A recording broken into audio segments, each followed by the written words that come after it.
welcome back to the Stormwater Creek. Welcome. Whew. I feel like that was a project. Oh my God. I've never sweated so hard to get a podcast going. The absolute... How many podcasts have you done? Oh, we're 57 in. Yeah. And right. Close to 60. And we've done... And the weird thing is we do these phone interviews all the time. And... There's no rhyme or reason on what works. It's like all of a sudden it's just like, yeah, no, I hear you guys great and everything's good. And I didn't do anything different than what I did tonight when I sat down. And then there's other podcasts like this one where you're like, Annie, can you hear us? Dear God, Annie, can you hear us? Yes, I can hear one of you. Okay, now I can hear none of you. So it was. We appreciate your patience, and so I guess no worries. Great time. Great time to introduce our guest of the night is Annie Farrell from the National Wild Turkey Federation. Hi guys. Hello. Hi. Hello. We're here and we can all hear each other. We can hear. Yeah. It's amazing. And we can all hear each other. That's awesome. It's rodeo season. We're going through rodeo. Here we Man, are. you know. So you are the wildlife biologist for. Are you for just kind of this region of Texas, or are you just Texas in general, or? Yeah, so I'm the district biologist. That's what we're called now. Okay. For National Wild Turkey Federation in East Texas. So I cover everything east of I-35 in the state. But we are the only state in the United States that has 2 district biologists in their state, because most district biologists cover one whole state or multiple states. Oh, wow. So we're lucky in Texas that we have 2, but we're also a huge state, so makes sense. You do a sure. lot of traveling back and forth between Houston and Dallas and East Texas and the whole 9 yards. Oh, yeah, there's a ton of travel day to day. I'm in Austin a lot. I was in San Antonio earlier in February. So, yeah, lots of travel. I'm hardly ever home, it feels like. But it's all good, the good stuff.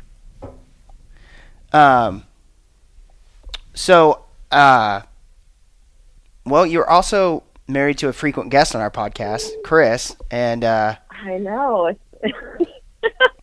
so chronic. He's always on your podcast. Yeah, and what's it like in y'all's house? You guys just get in constant wildlife debates like, no, the Blackfoot ferret is back. The red wolves on Galveston Island are real. There are black bears here. I mean, luckily, he and I are usually on the same side of the argument most of the time. But there are a lot of discussions like that. That's pretty cool. But I'm lucky I'm married to a Texas Parks and Wildlife biologist, because I get to see everything from his point of view, and he gets to see everything from my point of view on the private NGO side. And so I think that kind of makes us a power couple in the wildlife world of East Texas, at least, just because we know the goings-on of every side of everything. Sure. Absolutely. So it's pretty fun. So, but we'll be driving down the road listening to Stephen Ranella podcast or something like that, and some hot button topic will come up, and we'll go back and forth about it. The podcast gets paused. Usually we all well, but on the same side. Yeah, exactly. Yeah, we just went to the live Meat Eater podcast that was here in Dallas last week, and it was awesome. I heard it was great. It was super fun. It was really cool. I have a new like Steve Ranella has a special place with me, but like Carl Malcolm now, who is the director of ecology for the U.S. National Forest Service, that dude like impressed me to no end. I mean, I've heard him on the podcast a bunch, but just hearing that guy talk, I was like, whoa. Very knowledgeable. I know Chris got to meet Cal at our national convention, the NWTF national convention last year. He just saw him walking around down in our sports show, and he was very excited about that. That's pretty cool. I recognize that mustache. Mm-hmm. Yeah, you recognize that anywhere. Yeah, exactly. So, a little bit about the National Wild Turkey Federation. What exactly are you guys what's going on? What's the history of the federation itself, and how are you guys kind of helping to bring back turkey? I know that's a lot of questions all at once. It's like, explain Earth. Go. Well, it dates back millions of years ago. The National Wild Turkey Federation was founded in 1973 by Tom Rogers. And at this point in wild turkey biology, there was a severe decline in population, and there were early attempts at restoration of bringing them back, and not a whole lot was working very well. So we got established and began to help with all of the restoration efforts. And we sided really with science-based work. And we were also able to get around some of the trap and transfer laws that are out there. So in 1973, we were created. There were less than 1 million wild turkeys in the country. We helped facilitate all this trap and transfer, and our restoration efforts were expanded across the entire country. And at our peak, we had released over, I don't even remember the number. There was a lot of turkeys that were released across the country, but it bumped the population all the way up to over 7 million turkeys across the country. So we played a huge part in that. Most of it is part of the state agencies. They're the ones that really have to, by law, do all of the trap and transfer. But with the Wild Turkey Federation's help, we were able to get a lot more done a lot faster. Yeah, kind of partnership with that, bring those extra dollars in that the state otherwise probably wouldn't have, I'd imagine, dollars and manpower, I'd imagine. Exactly. Yeah. Right, and we were able to fund some research too, and so a lot of that research helped figure out where turkeys where the best place to put turkeys was, and stuff like that. Oh. How do you trap turkey? Is it net or is it cage trap or? There's a bunch of different ways to trap turkeys, but in Texas, what we've been doing has been the rocket net, and then there's some guys on Gus Angling that have figured out a different way to trap Rios, and it has to do with like those hog trap looking things, and so they kind of drop it on turkeys, and there's a net over top, and they just get stuck in there. And there's also funnel trap, so turkeys will go into the funnel, can't figure out how to get back out, cage, and they can't get back out. Yeah. So in my experience, the way that I've done trapping in the past has been with rocket net. Sure. Wow. It's kind of cool. So. I spent a little time really down fun. at the King Ranch, and they talked a little bit about that. I think y'all have done some work down there, or somebody's moved turkey or something, I feel like. Yeah. The turkey program with Texas Parks and Wildlife, they're always moving Rios around. Yeah. Not so much Easterns. We're still trying to work on those. Sure. But Rios are huge and booming in Texas, so they're always moving those around, moving them off people that don't want Rios and moving them to places that need more Rios. Why would somebody not want turkeys? Just a ton of them. It's funny, in other places, turkeys are a nuisance. Yeah. So say you got somebody's got some turkey to spare, and we got a spot that has some turkeys a little shallow. Yeah. How do you get some turkeys added to the shallows? Well, you actually have to go through the same process that we do with Easterns, basically. So last year we actually did this with a turkey co-op over, I think, in Navarro County, where they had done the whole process of trying to get Eastern wild turkeys. They didn't pass for Easterns, but they did look good for Rios. So they got 80 Rios brought to their property. So I'm not too familiar with that, with the Rios, but I know that's how that property got Rios. Wow. For Easterns, how is there a minimum property size, or what are some of the qualifications to get on the list, or even put in an application? Yeah, there's a whole process for Easterns. So first, you have to have a minimum 10,000 acres. Oh, which is really difficult in Texas. Yeah. There's so many little landowners that have 140 acres and a beautiful creek bottom and hardwood trees and open forest, and they want turkeys, but I have to tell them, I'm sorry, 10,000 acres is the minimum. It always hurts my heart a little bit. What's the reason for that? Why would it be? Is there a kind of a scientific or a specific reason that it's limited to tracts of land that large? Right, so it's science-based, based on just the average home range of a wild turkey and all the different types of habitat that they would use throughout their life, throughout the year, feeding, breeding, nesting, all those different kind of habitats. And so it's based on that, and we want there to be success. So sure, the habitat, there needs to be some suitable habitat within that 10,000 acres. That makes sense. Yeah. Their hope, the Otherwise- hope would be that there is suitable habitat within 7,000 acres. You would think, right?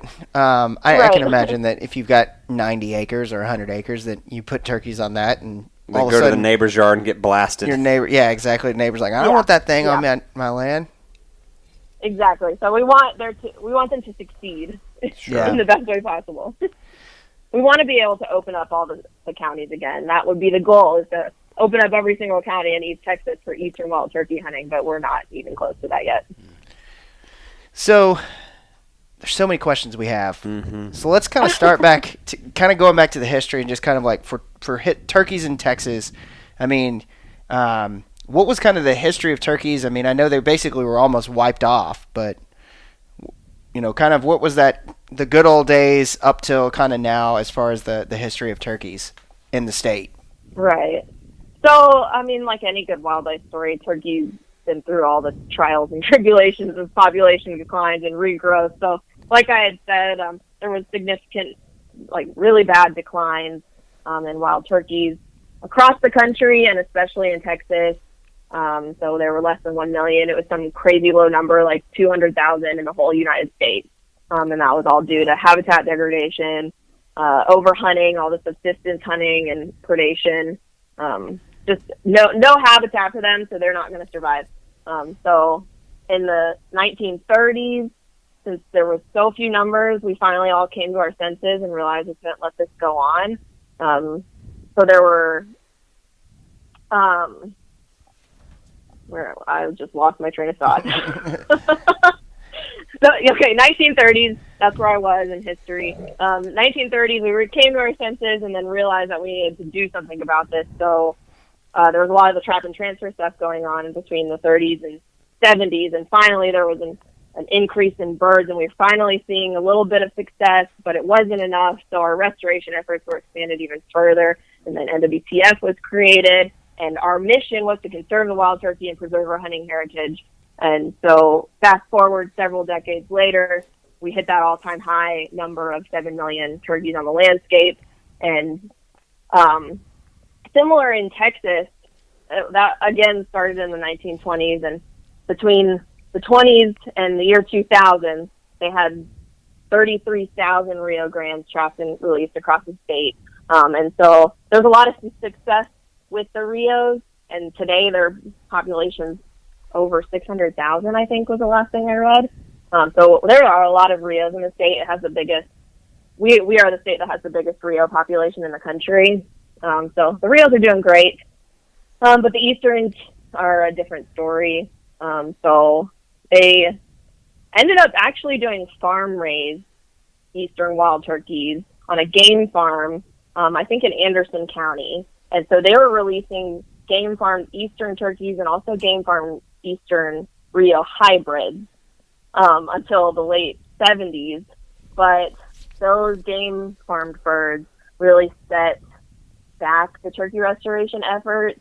So they stopped that, and that's illegal now. So just got to get that out there. People ask all the time, why can't we just raise them in captivity and release them? It's illegal. We can't do that. It doesn't work.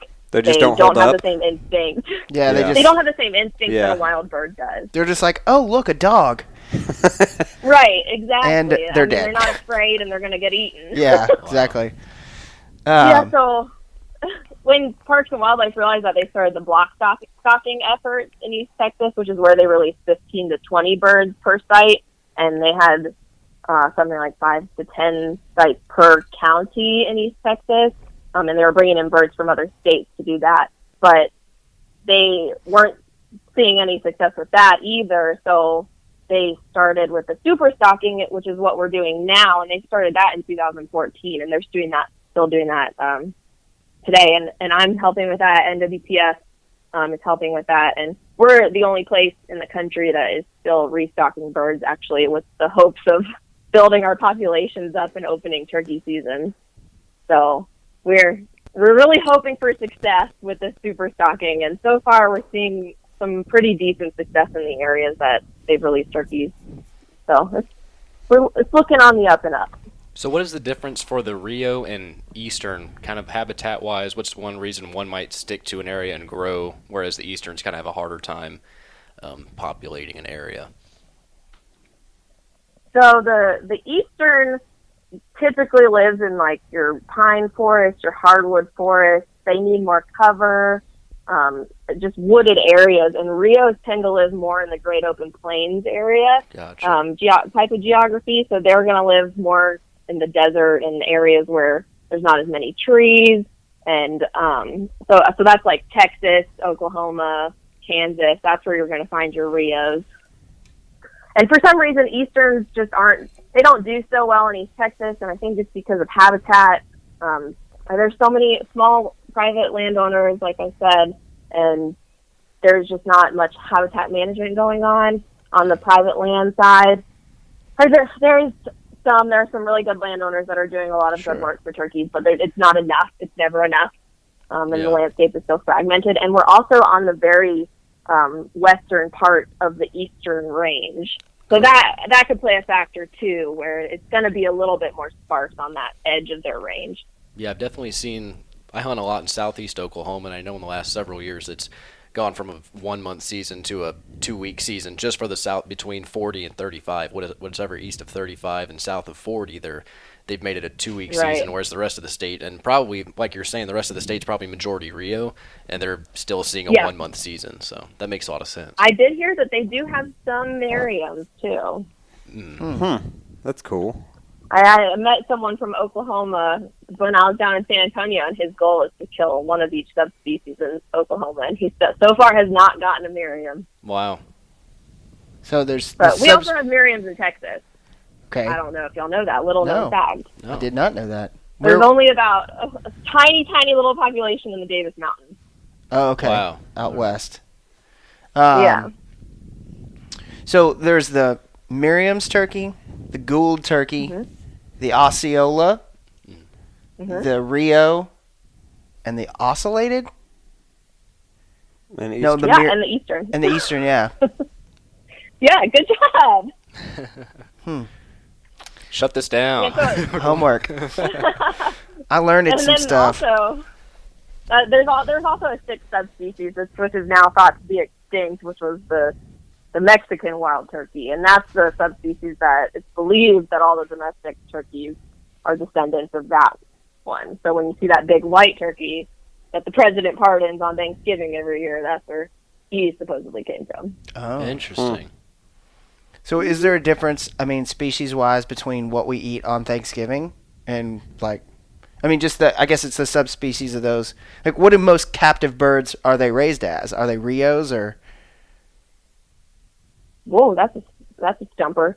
I don't know what subspecies they are. I would just consider them domesticated. Just domesticated so turkeys? They're more hybrid? Yeah, like so that would be more on the ag side. Yeah, just kind of like domesticated ducks. Bred like to, these white ducks. Right. Like, people ask, what is that? Like, it's a duck. Yeah, that's what it is. Exactly. It's not a mallard. It's not a pintail. Yeah, it's just a duck. It's just a duck. No idea what kind. It just is a duck. Yeah. So it's same with domesticated turkeys. It's just a turkey. It's a right. white turkey. That's, exactly. Yeah. Tomball. No, what is? Yeah. Butterball. Butterball. There we go. Tomball. Yeah. That's a city. Tomball. Yeah, there you go. Tomball. That's a city. See, I should have stopped with turkey names, not companies that raise turkeys. So, just kind of bringing turkeys back in the state of Texas. Obviously the reintroduction. Personally speaking, I have a piece of private land that I hunt on down in South Texas, and when I started hunting there 10 years ago, the thought of seeing a turkey was like, if you see one, for God's sakes, don't mess with it, because we haven't seen them in years. And now they're everywhere within 10 years. And it's amazing how that's worked for multiple wildlife species. And I feel like in my lifetime, to watch them go from, oh, we don't have those here anymore, to, oh, they're everywhere, man. Yeah, I'm really hoping we can say that by the end of my lifetime about Easterns. I would love to have people call me to complain that they're seeing too many turkeys. Yeah, get these things out of here. Yes, that is what I want. I want people to call me and say, I have too many turkeys in my yard. They're scaring my kids. Can you do something about it? But I get rid of the kids. Opposite. Yeah. We don't see turkeys ever. Yeah, Get me turkeys. Yeah, it's that's I feel like it's just one of those things that we're in the process of them kind of getting to that stage in some places, and in other places obviously they're struggling a little bit more. But I've always, and this is something that's relatively new, and so with the Senate and House and everything passed S-47, which I guess they're calling the John Dingle bill now. I think it got a new name I saw on the internet today. But it kind of is like, obviously we're super involved with backcountry hunters and anglers and anything that helps, protect and promote public lands in our country, we're all for. But, in the state of Texas, it kind of hit close to home because that 2,000 acres of the Caddo grasslands that's owned by the U.S. Forest Service is apparently going to get transferred back to the county.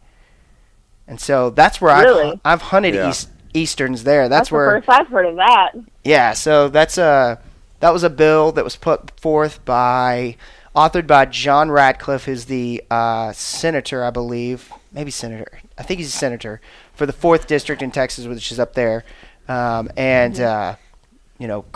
and John Cornyn brought it to the floor, and they included it in the omnibus bill for S-47. And so everything we've seen is that's kind of done, and as soon as Trump signs, I guess what is now going to be dubbed the John Dingle bill into law, it's we could lose 2,000 acres of public hunting ground because that's going to get transferred back to the county, not even the state, to the county. Wow. Well, shoot, I'm going to have to look into that because we actually do work up there on Caddo and LBJ, National Grasslands. Yeah. So LBJ, we've done a lot of work up there to help turkeys. Yeah, LBJ's fine. Nothing's happening to LBJ's, but it's Caddo grasslands that's not. the problem. Yeah, that is talking about being lost, and it's just kind of one of those things that bittersweet because all in all, for when you look at the country as a whole, it's a victory, but right here at home, it's kind of like because that's some good territory. Access is a huge deal in Texas. It is, Absolutely. We're majority private land. Something crazy, like 97%, I believe, is privately held. Right, so access is huge. Yeah. Which, we're all for private land, for the rights of private landowners, but having some access for people is always great. And I feel like we took, in 2018, a giant step forward with the Black Gap. That was 15,000 acres, I think, and for this to go through, but nothing's happened yet, so could who still knows? Fall apart, I guess. Well, time will tell. You never know. The county may say, "Hey, we're going to retain the hunting rights there," and nothing's going to happen to that. But just when public land is entrusted to the state, as soon as the state has a bill that they got to pay for, that land is what's going to pay for that bill immediately. So yeah. But yeah, it's one of those things that I've taken as a personal. I've got to monitor this thing and see what's happening, and so I know BHA has got one of our policy guys working with the county and to kind of say, hey, what's the plan? This is kind of a lot of land here you're messing around with, so let's keep it in the hands of the people. So as far as just to completely rip the e-brake here, just the life of a turkey, so kind of let's kind of start with what they're doing in the woods right now, and just kind of walk through the year of what's a turkey doing, how are they living, and what are they after. So right now they're probably still in their family group, and the gobblers are probably starting to mix in with that, and breeding is going to occur since days are getting longer. Spring is on the way and getting a little bit warmer outside, so they're going to start breeding right around this time. And come the start of hunting season, you're going to hear a lot of the gobbles. They're going to get the gobblers attracted to you because they think you're a hen because they need to breed, and populate their area. So right now they'd be breeding. Come April, most hens will have initiated their nest, and breeding will continue on all of the hens that have not been bred yet. So they're going to keep doing that. By May, most hens are going to be incubating their nests. They're going to begin to lay their eggs. Poults will hatch if nests were laid early, and then hens may re-nest if their initial attempt did fail. So around June, you're going to either have little poults running around, or you're going to have hens that are trying to re-nest.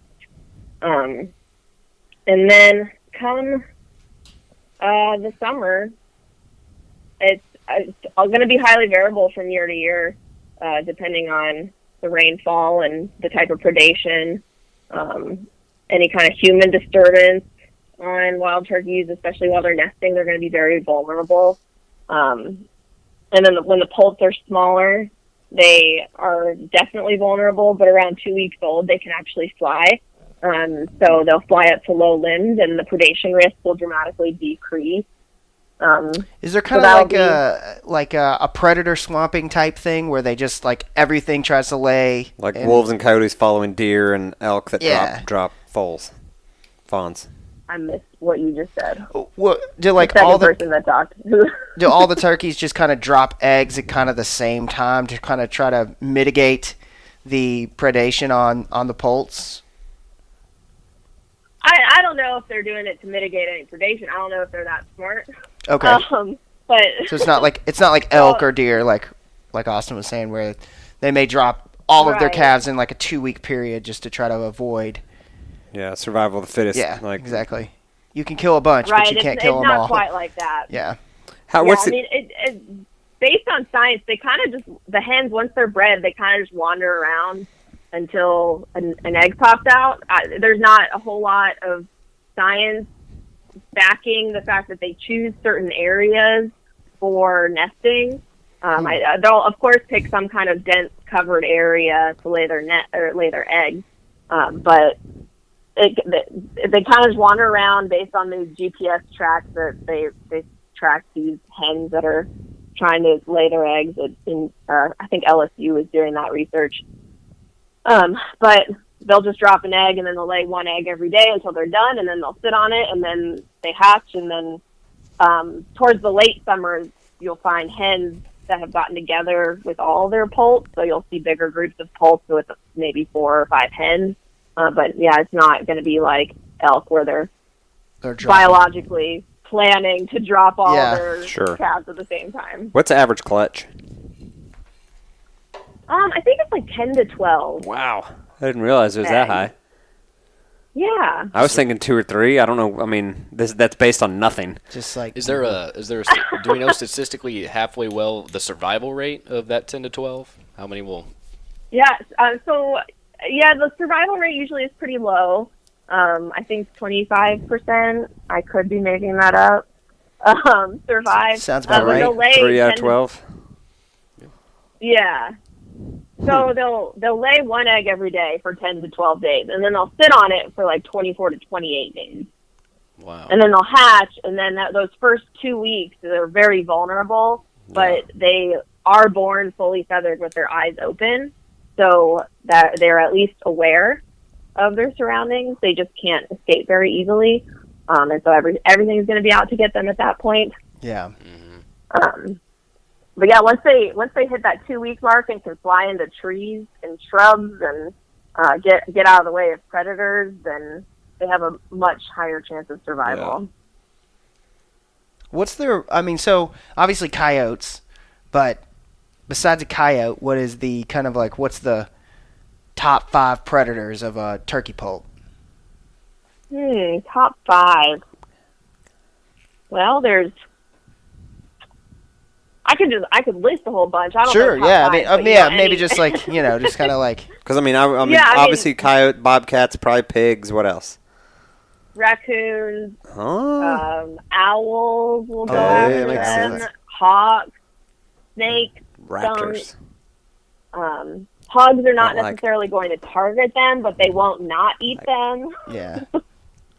And then you hear fire ants a lot too, but. Yeah. Once a poult is born, once they're hatched out of their eggs, they're going to eat fire ants. Huh. But when they're in their eggs, and the hen is sitting on the nest, if fire ants detect it, if an egg is broken or something like that, fire ants can take over. Wow. At that point. Huh. But they're not one of the major causes of wild turkey decline like some people might think. I wonder how long a turkey egg would last an ant colony. It's got to be a long time. I don't know, man. Fire Oh, ants? God. Fire ants are vicious. I know, but you would think that would serve a lot of ants. But I mean, think about leaf. You ever been in like a museum of natural history and seen the leaf cutter ant displays? Yeah. They're just hauling that shit away. I know, but like it all goes into like a store somewhere, right? Like, How do you know they don't store baby turkey pieces? well, that's what I'm saying. Like, how long does that store last? It's like sandwich meat for them. It's sandwich meat. It just never goes bad. Yeah. Yeah, even though. Well, and we digress. And we digress. Yeah, sorry. This is what happens. All of a sudden, Austin and I are Yeah, like, I turkey can't help you poults- much on that yeah. discussion. Turkey poults equals. This is things we think in our head that we say out loud It's like, accidentally. So they've kind of dropped their 12 eggs. They're sitting on them for 20 to 24 4 days. weeks, yeah. You said. And 28, 24, 24, 28 yeah. days, yeah. And so kind of I would guess we're kind of into the middle of the summer now. So like what's happening in the world of a turkey? Yeah, so we're like May, June, July at this point. Some turkeys might have re-nested. They'll re-nest up to 3 times if they fail. So, I mean, they could be nesting into July pretty easily if they are bred enough. But, so, yeah, the poults, once they're born, they're 2 weeks, they can fly up into trees. Their chances of survival drastically increase. They're able to roost with the hen at that point at night, too. And then their diet will also change from they'll start feeding on insects, and then when they're doing that, they're getting all their protein and everything that they need, so they'll grow significantly at this point. So this is when are we? Late summer. So they're opportunistic omnivores, so they're going to feed on insects, plants, seeds, any kind of green vegetation out there, because they just are constantly going to be eating. What vegetation do they feed Grasshoppers, on? nuts. What? What vegetation do they feed on? I mean, everybody thinks of grubs and insects and grasshoppers and, I guess, fire ants, like you said. What vegetation? So they eat a lot of seeds, like Okay. native grass seeds and acorns, and then they'll also glean a lot of insects off of all the native grasses. So that's why I like to stress having a diverse understory, because the poults really count on that, and of course the adult turkeys do as well. But those diverse native understory is going to attract more insects and more things for turkeys to eat. Is that usually produced by doing a lot of like timber stand improvement? I would imagine if you've got Yeah, doing a lot of prescribed fire. That usually will bring back a lot of the native understories, and just having it open. Not like something. I always stress get rid of the yopon. You don't want to see that if it's a turkey. If you can't see through it and you're at knee height and you can't see through it, a turkey is not going to walk through it. So they're definitely not going to bring their poults to that area. Maybe to hide, but you don't want it all to look like that. Yeah. Open terrain. Right, exactly. Yeah. Open understory is what we're looking for. Okay. with plenty of low limbs. Yeah. For Young ones to get up out of yeah. the danger zone. Exactly. So we have acquaintances who have a piece of property out east of Dallas. And, I mean, parts of it's kind of hayfield and parts of it are wooded. Creek bottom kind of area. Yeah, and there's some creek bottom. And we've gone out there a few times to help thin out the pig population. But we've never seen turkey, but it seems pretty well maintained and managed. And we've seen turkeys at Lake Tawakoni out there duck hunting and fishing. How would they attract? Go ahead. Is the property where is the property? This is what county, I guess, Van or Zandt general area? Van Zandt. Yeah, Van Zandt County. Okay. What could they the do? reason they don't have turkeys is probably because there are no turkey populations anywhere near Van Zandt. Okay. And that would be the only reason. Same. I'm in Smith County. That's where I live, and I mean that's the only reason we don't have an established population of turkeys either, because there is no established population close to us. Okay. Gotcha. The goal would be, though, to grow the current turkey populations, and obviously with the super stocking that we're doing, is to create that spillover so there is enough turkeys that they're going to start moving out and expanding their home ranges so that we can get turkeys in Van Zandt and Smith County. Yeah. There may be one or two turkeys here and there, and that's just going to be one that just a lone turkey by itself. Wandering. We've seen that sometimes. What's their home range? And that's something just wandering. Like, you know, what's their home range? Like, what kind of square acreage, square mileage do they, you know, over the course of a year wander? Do they keep it tighter, or is it just free for all? Well, I actually did my master's research on this, and I can't remember the exact number, but I want to say it was like 700 to 1,000 acres would be a typical home range. So day to day, they're going to normally stay in one little spot, like 1 square mile usually, but they have been known to move out farther than that, especially males, as they're looking to breed and do the male thing. When they're rutting. Yeah. Right. The turkey rut. Exactly. Turkey rut. Speaking of that, kind of drawing back on what you were talking about earlier, is it pretty similar to deer? Like, it's actually length of day that is determining their, I'm just going to call it their rut cycle, because now that's all I can think of. It is the photo period. So it's kind of just, it may be freezing cold out here in Texas right now, but the turkeys are still going to be out there doing their rut. Yeah. Because of the photo period, the length of day is actually getting longer. So that they take that as the cue to start breeding. Is there, like, I know for deer, and this is so general, but I know, like, people have, like, a certain day. Like, they'll take it to the day, like, November 9th. A lot of people like to hunt that particular day. Is that something that's popular in the turkey hunting community? Like, this is the time in which the majority of gobblers are hot to trot, and the majority of hens are receptive. I really have no idea. No, yeah. That's a question for I'm not that closely tied in with the turkey hunters in Texas. Sure. Do you turkey hunt, being so closely associated with turkey revival? I actually killed my first turkey last year, so I'm kind of a new turkey hunter. I have not ever killed one in Texas. That would be the goal for this year, hopefully. That's ours too.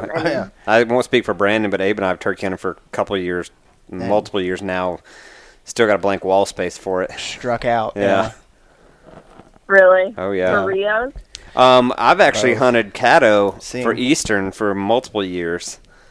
And struck out. I know they're out there. Yeah, that's what every dude we see out there. Oh, yeah, they're out here. Like, cool. Where? I know. Some dude rolled up to us and he's like, "Hey, man, you guys got a pen? I just killed one." I'm like, "Oh, God." Really? Like, I have a pen. You have a turkey. I'll trade you. I'll trade you, yeah. Yeah, I mean, I really hope to. I would love to kill one on LBJ just because NWTF does so much work out there. I think that'd be really cool. Like but I actually killed my first one in Wyoming. Oh, wow. That's north. It was a Merriam. I saw it on Instagram. So I thought that was awesome. pretty cool. Yeah. Yeah. It had no feathers. Yeah. It was still a Merriam's, and it was a trophy to me. Yeah, no, I don't. It looked awesome. It would have been a trophy to me as well. So. Yeah, for sure. Yeah. I mean, it was raining that day, and I got excited and shot it, and it was kind of close to a ridge. And then my coworker that I was with got up. I thought he was going to go grab the turkey, and then there were a couple more gobblers coming up the ridge behind that one that I got. And so he was trying to shoot at one of those, and mine flopped, and it rolled and rolled and rolled and lost most of its feathers. Oh, wow. All the way down. Crazy. I guess saved plucking it. There's a silver lining. What? Yeah. Saved the plucking it to eat it. Already tenderized the meat. It still tasted great. Yeah. That's pretty good. So I'm planning to go in New Mexico again this year too. So hopefully I can get another Merriam there that's fully feathered.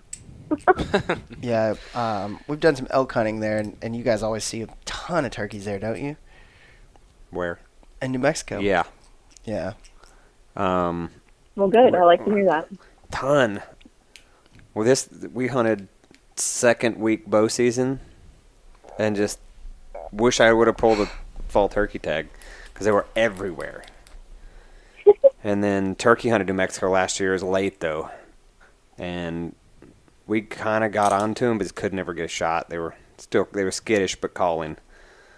It was fun, but it was kind of late in the season. They had gotten pushed around a bunch, I'm pretty sure. Super fun though. Well, good. So we kind of left off in the summer. So do turkeys kind of go back through that breeding season?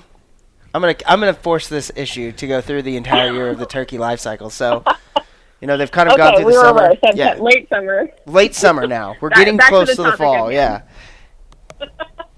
So late summer poults are growing. They're getting bigger, and it's to the point now, late summer, early fall, where they're going to establish their pecking order and flock up. And so you see the big flocks. It's always in the late fall, winter time. It's because that's what they do in the winter. They establish their hierarchies and then put themselves into their flocks. The hens are going to be in one flock. The gobblers are usually in another flock. They mostly will utilize a lot of the agricultural areas and big fields if that's available to them. And they'll depend on this at this point in the year. They'll depend heavily on that hard mass, the acorns, fruits, berries, seeds, insects as they're available. And then gets into winter time. They're going to spend a lot of time in the woods searching for any of that hard mass food that's left out there for them. And they're going to be in these flocks at the same time. And then we kind of start all over again. It's in repeat. In January, they're going to be in their family groups. Gobblers are going to be in their bachelor groups. February, the days are going to start getting longer. Gobblers are going to start developing their dominance. March, they're going to start breeding, and so on and so on. The end. No.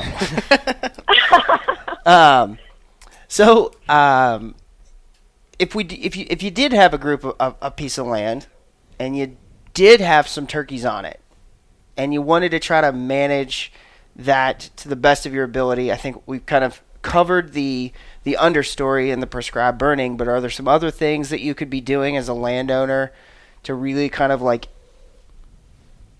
build a healthier population of turkeys?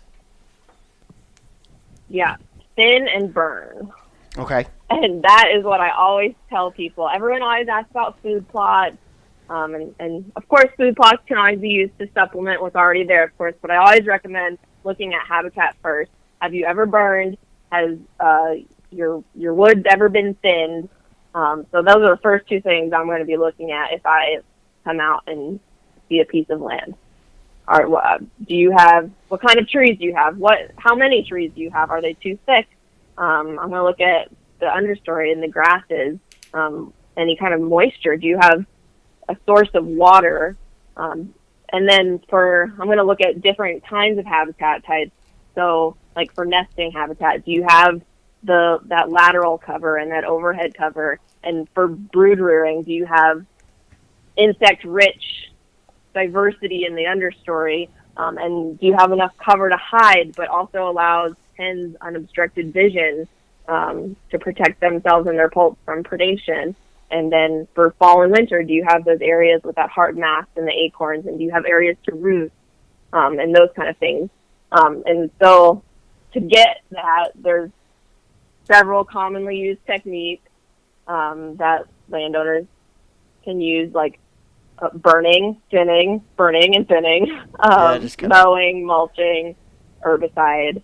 Those are the typical techniques that are used in East Texas, especially burning and thinning. Prescribed fire is a big one. And turkeys actually do love fire. You'll see turkeys on some black ground looking for the crispy insects that the fire got. Wow. So they'll be right in there right after a fire. Didn't they do a bunch of burns at Tawakoni over the last couple of years?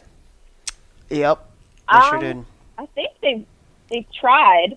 I don't know how successful they were. They definitely did some in LBJ. The Texas Bowhunter Forum hunters had plenty Yeah. to say about in November them burning, which of course it's probably necessary, and no one would ever know why. There's some great reason for it, but yeah, they love that.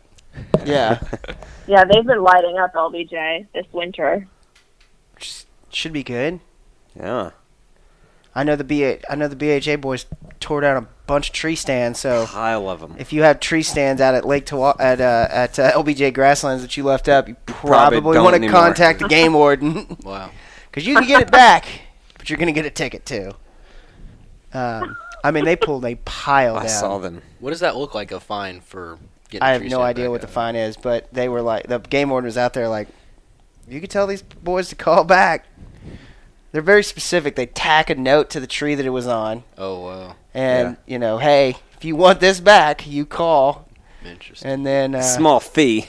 small fee. Probably buy another tree stand. Exactly. Exactly. I would that belongs to the state of Texas Yeah, now. auction it off for a good cause. Now, what I want to know is, and this is probably a Chris question, is how do we get involved in that auction for all of the stuff that they collect? Right. Because we could use a couple lean-ons. Mm-hmm. And they had a couple. I saw them. Yeah. But they were cutting a couple of them with sawzalls. I know, that was a travesty.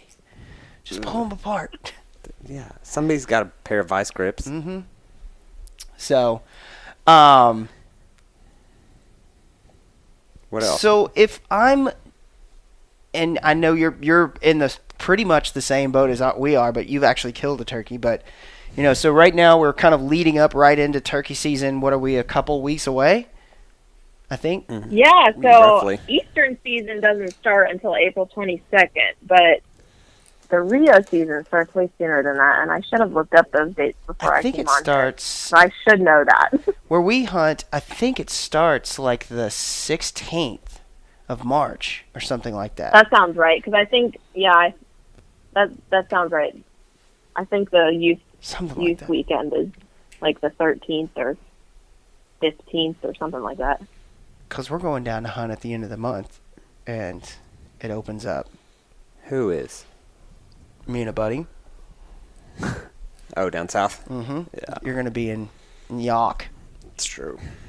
Okay, I need to get this right. Spring Rio Grande North Dome opens up March 30th March 30th. There we go. There for we the go. North Zone. What's the South Zone? South Zone opens March 16th. Yeah, that's the one that we're going to hunt in. I am legal. That's I'm what he's legal. saying. So, if you were going to go scout, like, let's say you're on public land, right? You're maybe at Lake Whitney, maybe you're at LBJ, you're at some public land, and you're kind of looking at a map and you're like, okay, how do I go kill a turkey? Where would you kind of direct people to start with their scouting efforts? So I can't speak to this too much based on my own personal experience, but here's my plan on what I'm planning to do. I'm going to learn everything I can about where I'm going. So the layout, the terrain, what kind of foliage I'm going to be looking at. And as spring starts to get closer and the weather starts to warm up, the turkeys are breaking out of their flocks. So that's like right about the time when you're trying to start scouting. So right about now, a couple weeks before the season starts. So if I'm going to go out there, I'm going to listen for early morning gobbling. I'm going to try to pinpoint where all the roost sites are. Talk to folks in the area about where they're seeing turkeys. I'm lucky because I have some inside connections. Sure. Nice. So talk to them, figure out where they've been seeing turkeys. I know where NWTF has done work. So probably head straight to those units. And especially areas that had just been burned this winter, probably head straight to those units too. We'll be talking after this. After the record button Right. gets stopped, we may do the old continue the conversation. Right, yeah, I'll tell you after. Perfect. Exactly. We hunt at Lake Tawakoni, so that's my default place that I talk about all the time, just so Yeah. I can talk about things where we hunt. And everybody's always like, you talk too much about where you hunt. I'm like, yeah, but I just talked But about do Lake you know Tawakoni. that we made that's not the only place we hunt? There's You some made it very clear that that's the only place you Ever. go. there's some strategery there. So a couple facts, and I need you to fact check me here about wild turkeys. A wild turkey has anywhere from 5,000 to 6,000 feathers. I think it's more than that, actually. You mean to tell me the internet's wrong? Never. I felt like it was like 7,000 or 8,000. Oh. I mean, I could be wrong. You probably know more about this than I do. That I'm is going to a go ahead very and... specific fact. Yeah. That a turkey will eat anything that it can fit in its mouth. Not quite anything. Not quite anything?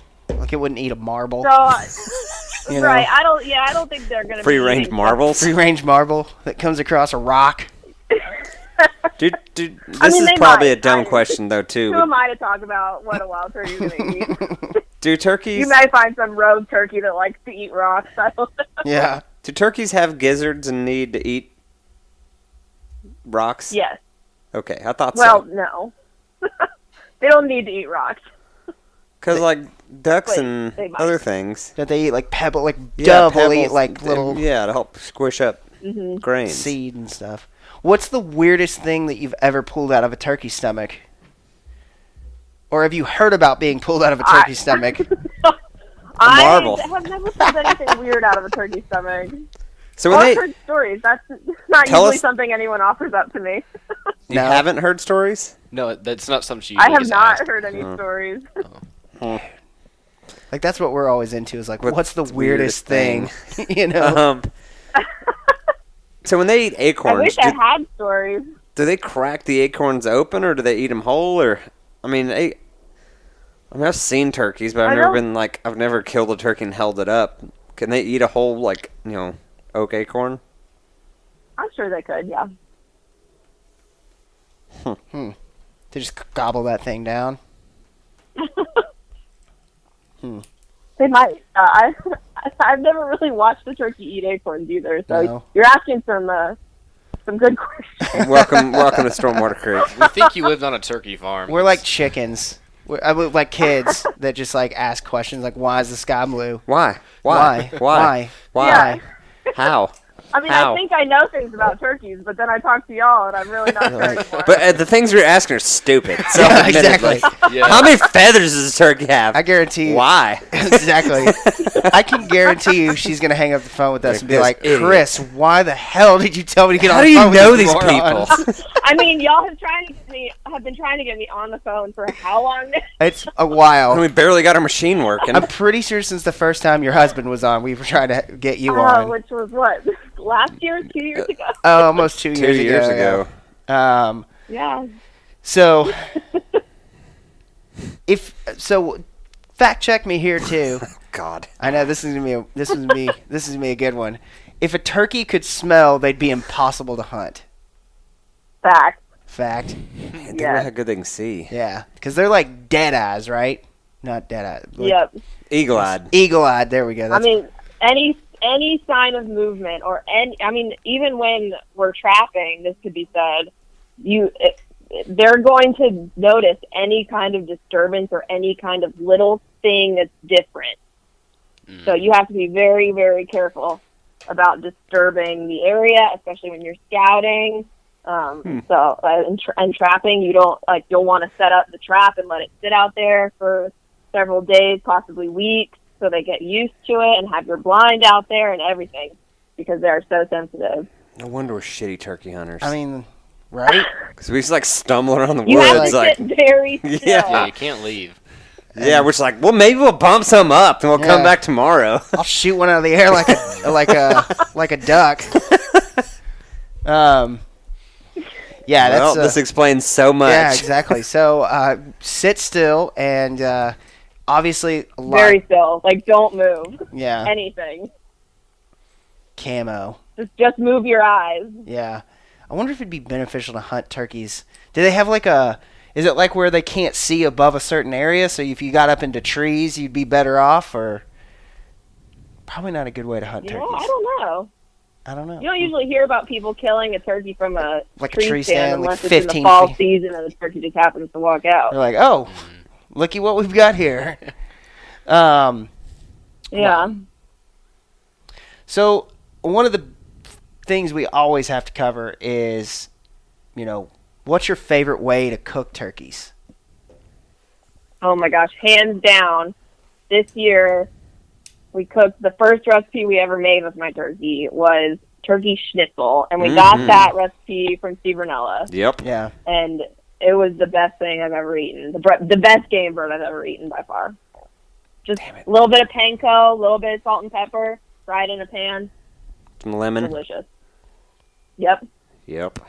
We also made it into turkey salad, which was okay. I mean, it was pretty good. Yeah. And then we did turkey leg gumbo. I'm into that. And that was actually really good too. So when you clean a turkey, what are you ending up with meat wise with yours? Like We breast? probably ended up with like 10 pounds of meat, Wow, that's a big bird. 8 pounds of meat. Yeah, so the turkey breasts are huge. They're way bigger than I was expecting. So it's like a chicken breast times 25. Oh. They were really big. And then from what I've heard, a lot of hunters don't usually keep the legs because it's too much effort, and they usually are just going for the breast. But Chris is really into cooking wild game and figuring out new ways to cook wild game, and so he really wanted me to keep the legs, so I did. And you don't get a whole lot of meat off of them, but they're actually really good, and it reminded us a lot of beef. Yeah, like braise it down, add it to gumbo or something. Yeah, so when we were shredding it off the bone, I mean, if you didn't know it was a turkey leg, you might have thought it was like pot roast or something. Like real very, dark very meat. dark and Yeah. very flavorful. All right. That sounds good. Yeah. Did y'all keep eating the But giblets? Schnitzel, by far. Schnitzel's the way you... Yeah, schnitzel it. Did y'all keep eating any of the innards, any giblets, do people eat any of that? I did not say any of that. No. No. There's a mental block there for me. Yeah, she didn't bring a Ziploc bag out there with her. Yeah. I have a hard time, too, eating the wiggly bits as well. Nah. I mean, like Chris killed his first elk this year, and he saved the heart, Oh, and yeah. we're eating that, and even that, there's like, I mean, it's good meat, but there's just a mental thing. Yeah, you kind of have to... I love deer heart and deer tongue. Yeah. And, we ate a neck roast tonight. Yeah. Oh, yum. Yeah. Love a good neck roast. Mm-hmm. Neck roast is where it's at. That was so good. Well, What other questions and what else is on our notes? I tapped out. I do have a funny game warden note. It's kind of funny. It's about two girls posting on Snapchat. They after posting a Snapchat video clip of themselves skinning a white-tailed doe they had harvested in Angelina County out of season and at night. Two young women remained unfazed when a game warden came knocking on their door. Perhaps they thought the visit might boost their story likes. The subjects readily admitted to riding around shooting a doe and a fawn the previous night, and the doe carcass was found in the front yard wasting away and only the back straps removed. Oh, man. Jail time, as far as I'm Yeah, concerned. absolutely. Throw the book at them. The shooter claimed she didn't know how to finish field dressing the deer, so she didn't mess with it. Based on the Snapchat video, she was fairly well versed in lifting the back straps. During questioning about the incident, the shooter laughed as she told the warden she had almost missed the shot. She wasn't laughing after realizing the amount of trouble they were in. Cases are pending. I always like how they had that in. Nice. So, My goodness. Was that recent? yeah, I think that was pretty recent. That was in like the last, not the last game warden notes, but I think from like a month or so ago. I've been saving that one just because I was like, I mean, first This is of why all, we have to be careful about where we release turkeys. yeah, I mean, people are so stupid. Like, first of all, why would you like? You're just completely unaware that it's out of season. Anyone else had Snapchat? Like let's take all logic of in season, out of season poaching. Like No one will let's know. take the ethics aside. Yeah. You think no one else is ever going to look at your Snapchat? Especially when somebody's like, "Hey, there's 2 girls killing does Deer and in a fawn, June or whatever." Exactly. And, yeah. So. God, people are stupid. And the other thing I have is that it seems as if the state of Texas is giving a thumbs up on the turkey season this year. That it should be. They're saying that it should be a good turkey season. What's your take on that, Annie? So from what I've heard, that there's a lot of old birds out there because the last couple of years recruitment's been down a little bit, but since this winter has been pretty mild and wet, we should probably have a pretty good recruitment year. So that would bring a little bit more turkeys into the population. But I hear that it is going to be a good year. Yeah, that's exactly what the article was saying here. That it was just pretty word for word. Just good winter and everything. So, except for me, because I will probably never. I'll hear them all around me and then never be able to see one. That's kind of my luck on how it works. You have to be still. Yeah, I'm so Don't ADD move. riddled. Or just get yourself a blind. That will Yeah. solve all your problems. We've got a pop-up. blind. Yeah, we've got one. Yeah, pop up wow. blind. I don't know how to help you then. Well, That's what our wives say to us, too. Yeah, exactly. Welcome to the club. Yeah. So I mean, if you're gonna set a pop-up blind out, you were saying just like any disturbance in the force, they're gonna notice. Right. Voices screamed out. And we're suddenly silenced. Exactly. Sorry, continue. You're such a dork. Annie, our friend here is just quoting, the people of Alderaan as they're being blown up by the Death Star. We're dorks. On our last podcast, Annie, there was some talk about VLOOKUPs in Excel, so we range all kinds of topics on this hunting and fishing podcast. So, I don't know, Brady, you got any other questions we haven't asked? Yeah, I feel like we've... I've got a buddy with a ranch in Houston County near the Crockett area, and I know he would be upset if I didn't ask what kind of the turkey outlook looks like for that part of the state, because I don't think we've never gotten one on camera, and I don't think he's ever seen one in person, so I didn't know if that was a part of the state that is pretty typical to not see that much of a population for Rios or Easterns alike, or if you're even very familiar with that part of the state or with that area. So Houston County, I think, is part of the Texas Parks and Wildlife priority area for wild turkeys. Okay. So they're in that Neches River priority area. And I don't think that, at least since 2014, that we've released any turkeys in Houston County. Okay. But they are part of that priority area. So if you know enough people, they could establish their own co-op and get turkeys. But the Anderson County and Cherokee County, and is Houston right south of that? I'd have to look at a map. But those populations of birds are doing really, really well, actually, that we've released in those counties, that priority area. So it's possible that in the next 5 to 10 years, you're going to start seeing that spillover from those populations. All right. Do you see, So is the you number... might get to see some turkeys. All right, I hope so. Is there any correlation between number of cattle, overgrazing of cattle on a property? Does that disturb a turkey population, or is it almost like deer where they kind of just cohabitat and it's not such a big deal? Well, if there's enough turkeys, I mean, I'm from Georgia, and you would see that in Georgia. Yeah. But there's enough turkeys there that they're gonna just go wherever they want, because there's so many turkeys, they're trying to find their own little home range. But in East Texas, you're not usually going to see that just because it's grazed down so far. Yeah. The turkeys are really looking for the taller grasses, native grasses, not necessarily those Bermuda grass or Bahia grass fields.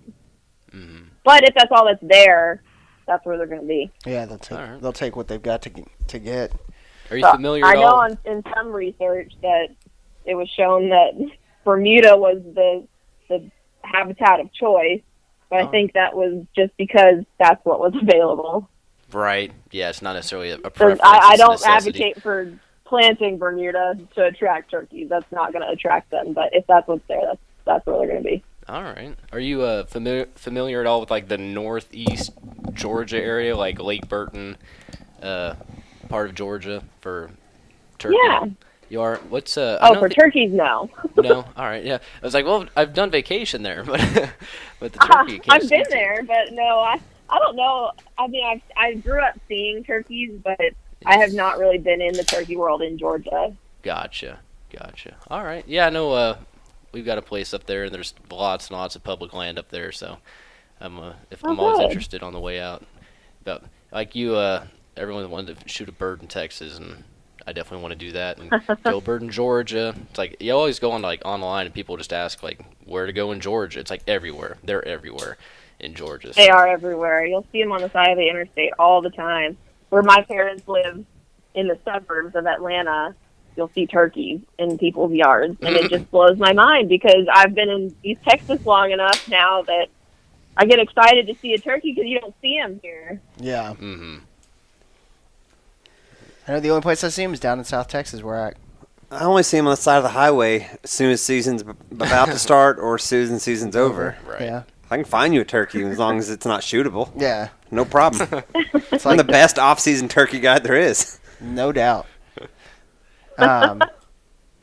So I want to ask you a question that I don't need an answer to now because it's going to throw you for a loop, I have a feeling. But I'm going to throw this question out there. I'm going to take care of some housekeeping stuff for the podcast, and then I want to gives you plenty of time to think about it, and then you can regale us with this hopefully a good story. So, like straight up the craziest turkey thing that you've heard that you're just like, man, it was the weirdest turkey story you've got, you know. So I'll give you a second to think about it, and I'm going to take care of a couple housekeeping items here for the podcast, and then we're going to wrap it up here. If that's cool with everybody. Yeah. So, couple things coming up soon. We're gonna BHA and the Stormwater Creek is gonna be out at the Texas Fly Fishing Festival here in Plano. The weekend of the 23rd and the 24th. Yeah. Yep, at the Plano Civic Center or Plano Event Center, Convention Center, something. Convention Center. Yeah, just look up It's Texas. over like just east of 75 up there somewhere. You'll figure it out. It's very Texas Fly Fishing Festival. Yes, you will Put that in the Googles. If you're listening to this podcast, you're probably seeing an ad for it on Facebook and Instagram. And if you're interested, next week's episode is going to be with the director of the Texas Fly Fishing Festival, Bo Beasley. And this place is awesome. I don't know if you're just like, hey, I've thought about fly fishing. It seems like it would be kind of fun. I just want to go do something on a Saturday or Sunday. This is the place for you. There's classes. There's beer. It's a brew festival, so it's even, there's booze and speakers and all kinds of cool. They have a kayak testing tank that you can go and paddle different kayaks. Mm-hmm. Leaky Creek. No, the Leaky Creek That's a John boat. It's a John boat, first of all, and no, the Leaky Creek is not on display. You're uninvited to maybe drown at the Texas Fly Fishing Festival. We are. You will hopefully, if you're listening to this podcast now, you're listening to this podcast on Friday, the 8th, when it drops, and you can join us at Legal Draft on Sunday. Around 2 p.m.? Yep. It's super informal, but we're going to be recording a podcast with JT Larkin from the Hook and Arrow podcast. We'll probably be way back in the back. Yeah. Kind of away from the noise, but... depending on crowd. So that you might, if you shoot us a message on Instagram or Facebook, we'll see it while we're there, and we'll come. Get private viewing rights to the podcast. We have some new BHA policy videos that are about to start dropping on the Texas BHA Facebook page. So go check that out. And if you want to volunteer and maybe hang out with a couple idiots like us, then go out to the Texas BHA page on Instagram, on Facebook, on the website for backcountryhunters.org. Find the Texas chapter, send us an email, texas@backcountryhunters.org, and let us know you want to volunteer, and we will give you a job. And that is if you're all over the state. So we're in Austin and San Antonio, we're in Dallas, we're in Fort Worth, we're in Lubbock now, we're in College Station now, Houston, all over.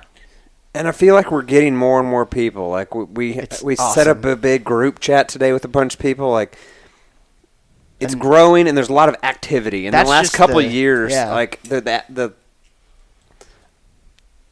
level of volunteer and other people, there's everybody who like hoorah BHA, but when it came down to like putting in some man hours, that was a problem. They would back but out. It seems like in the last 8-10 months, exponentially, people come out of the woodwork like I'm in, which is super refreshing. No, absolutely. We've got some. I don't want to sound like I'm talking shit. I'm impressed by this. Well, we've grown from encouraged. From 0 members 3 years ago, or very few members 3 years ago when this chapter started, to 500, and now we're at over 1,200 BHA members in the state of Texas. And Texas is, by percentage, one of the top 4 or 5 fastest growing chapters in the entire country.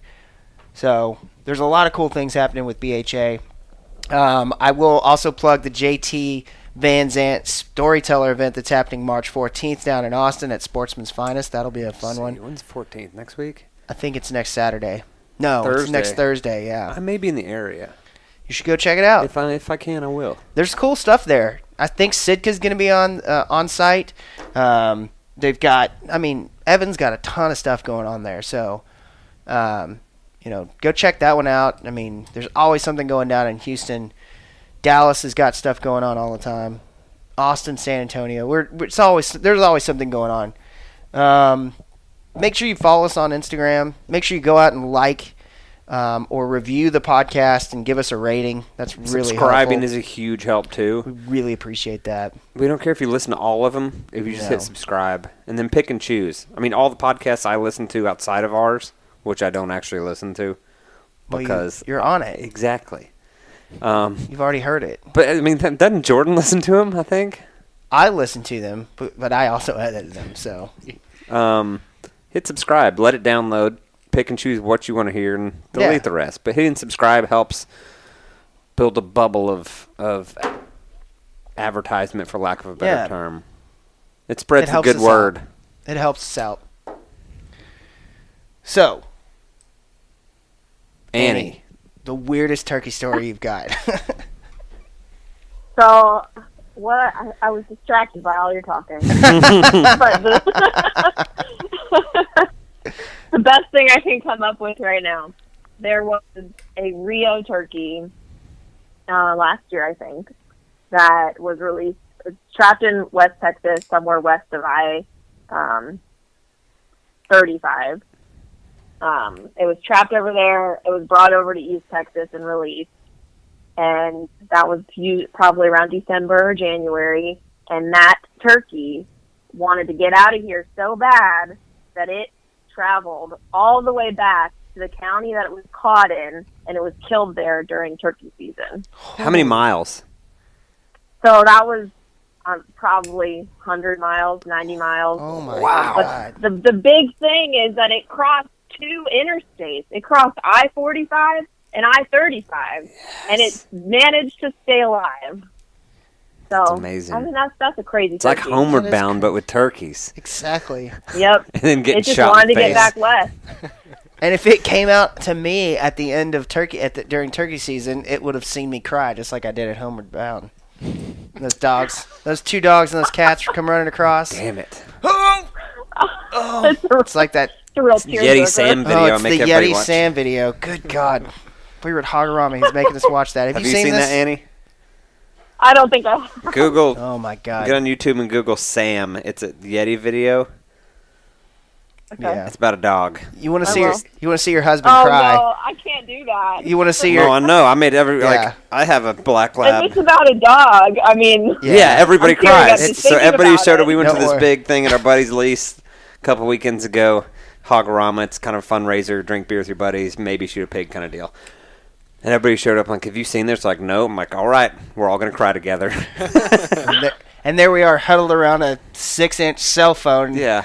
And I've seen it, so I was like, oh, Jesus, here we go. The first time I saw it, like, So that's what men do at deer camp. We watch videos about duck dogs and cry. Yeah, exactly. I was showing it the first time at work. Like I had to go and shut my office door and pretend like I was on a conference call. You should just be like, hey, Abe and Austin and the Stormwater Creek crew told me you should watch this video, Chris, and just like secretly watch him and see, Yeah. what happens. You're just I'll have like, to show him this weekend. It's He's, like, he's in West Texas right now burning. oh, I'm sure he stays pretty busy. He's a very busy guy. But you need to get us both on one day. Absolutely. You say We'd when. love to. Yeah. We will come Next out. time we're over in Rockwall. Yeah, Yes. we'll do it in person. We'll come out Yeah. there. Because that's where, I Or live you, over all there. y'all come here. That's Sure. fine. We will. We can meet somewhere. We have mediocre podcast equipment. We will travel. Okay, well, we'll get it set up. We'll do Yeah, it. absolutely. So maybe we can come back and regale you with our story of us finally shooting a turkey this year. Or just, I sure hope y'all get one. I know. I want to catch me a turkey so bad. Mm-hmm. Me too. Well, what else? Anything else? I think that's it. That's all I got. I think we took 30 minutes of your time earlier today just being like, can you hear us? No? Okay, hold on. Hear me now. We're trying something, so. And we appreciate your patience yet Yeah. again. Oh, it's no problem. I've been hearing about you for a long time now, so I feel like I owed you one. Oh no. That's No. never the case. No, you owe us nothing. We appreciate you being on the podcast, and thank you very much. And if you're not already a member of the National Wild Turkey Federation, which I am, and Likewise. I get my Turkey Country Good. magazine, and I freaking love it. Go out and join. I think it's dirt cheap. It's like $25, $20 or something. Yeah, and BHA and all the, $35 yeah. for a year's membership. That's a And box of turkey shells. think- Granted, I've owned my box Yeah. of turkey shells for 4 years. Not one bun burned out of it, but Nope.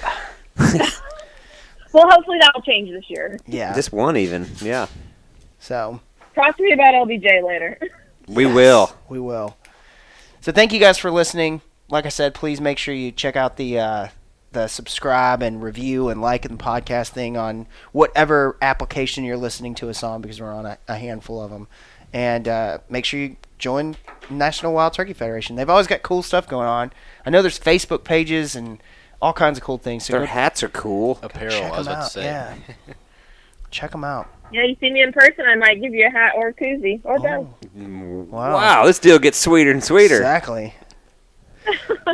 Well, we appreciate it once again, and thank you so much for everything, and thank you guys for listening, and Thank everybody for listening. Thank you, Annie. Yep. Thank you, Annie. have a good one. We're Thanks for out. having me, guys. Yes, ma'am.